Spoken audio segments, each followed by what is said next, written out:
আজ রাত 1:30 বার্সেলোনা তাদের সিজন শুরু করতে যাচ্ছেন এবং আজকে ভ্যালেন্সিয়ার সাথে ম্যাচ দিয়ে তারা লিগের প্রথম রাউন্ড শুরু করবেন এবং এই ম্যাচটা নিয়ে আজকের এই ভিডিওতে কথা বলবো এবং আসলে বার্সেলোনা এই সিজনে কিরকম পারফরমেন্স করতে পারে কিংবা আমরা তাদের কাছ থেকে কি প্রত্যাশা করতে পারি বা আমরা কতটুকু চাইতে পারি বার্সার কাছ থেকে সেই বিষয়ে একদম সংক্ষিপ্তভাবে আলোচনা করার ট্রাই করবো। প্রথমেই বার্সার জন্য শুভকামনা থাকলো, কারণ বার্সা আরো একটা সিজন শুরু করতে যাচ্ছেন এবং আমাদের নতুন ম্যানেজার হ্যান্সি ফ্লিকের আন্ডারে বার্সা নতুন ভাবে সবকিছু শুরু করতে যাচ্ছে। যদিও এই সিজনটা যে আমরা অনেক ভালোভাবে শেষ করব বা এই সিজনই আমরা লিগ জিতে ফেলবো এরকমটা আসলে ভাবাটা খুবই ভুল, কারণ আমাদেরকে রিয়েলিটিটা বুঝতে হবে যে আসলে বর্তমান আমাদের টিমের যে সকল প্লেয়ার আছেন তাদেরকে নিয়ে আমাদেরকে ভাবতে হবে, আমাদের কি চাওয়ার আছে সেটা দেখতে হবে বা আমরা কতটুকু দিতে পারবো টিমে, আমাদের ওই লেভেলের প্লেয়ার আছে কিনা সেটাও আমাদেরকে ভাবতে হবে। হয়তোবা হ্যাঁ আমরা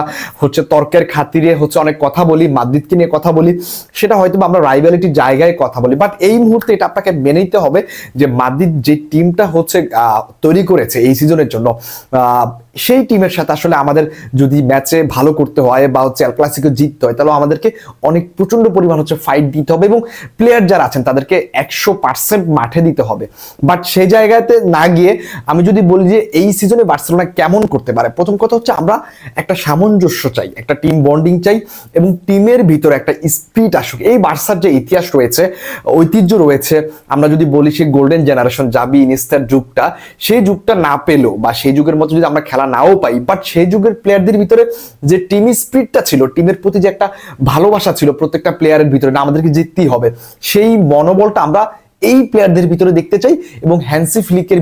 আন্ডারে আমরা এই জিনিসটা দেখতে পাই যে টিমের প্লেয়াররা জেতার জন্য খেলতেছেন, দলের জন্য খেলতেছেন, ক্লাবের জন্য খেলতেছেন। অন্তত এই সিজনটাতে হ্যান্সি ফ্লিকের প্রথম সিজনটাতে আমি ট্রফির চাইতে আমি যে জিনিসটা চাইবো সেটা প্রত্যেকটা প্লেয়ার যেন দলের জন্য হয়ে খেলুক এবং তারা জানুক যে বার্সার ঐতিহ্য রয়েছে, ইতিহাস রয়েছে এবং সেই ইতিহাসকে ফিরিয়ে দিতে না পারলো তারা যেন সেই ইতিহাসকে মনে করিয়ে দেয় যে তারা চেষ্টা করতেছে, তারা 100% দিচ্ছে মাঠে এবং সেই জিনিসটি আশা করি যে বার্সা এই সিজনে করে দেখাবে এবং হ্যান্সি ফ্লিক সেটাই ট্রাই করবেন এবং হ্যান্সি ফ্লিক যেহেতু নতুন ফরমেশনে খেলা ট্রাই করবেন বা নতুন ফরমেশনে বার্সাকে খেলাবেন, আমরা সবাই জানি যে তিনি লাস্ট ম্যাচে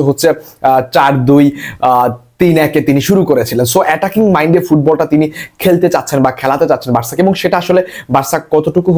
মাঠে করে দেখাতে পারে সেটা আমরা আজকেও দেখতে পারবো ভ্যালেন্সিয়ার বিপক্ষে। সো একটা কথাই বলতে চাই, বার্সার জন্য আসলে শুভকামনা এবং ভাই যে যতই কথা বলেন এই দলটা যদি ভাই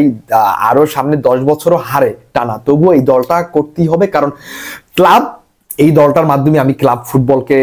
শিখেছি, ক্লাব ফুটবল সম্পর্কে জানতে পারছি। সো বার্সা ছাড়া আসলে পসিবল না, হয়তোবা আমাদের আরো অনেক সময় খারাপ যাবে, বাট এই দলটাকে ছেড়ে অন্য দলে সাপোর্ট করা আসলে কখনোই সম্ভব না। সো খারাপ দিন হয়তোবা সামনে আরো আছে বা থাকবে, বাট দল একটাই বার্সেলোনা এবং সেটাই আমাদেরকে করে যেতে হবে। সো বার্সার জন্য শুভকামনা জানিয়ে শেষ করছি। সবাই ভালো থাকবেন, সুস্থ থাকবেন। আল্লাহ হাফেজ, আসসালামু আলাইকুম।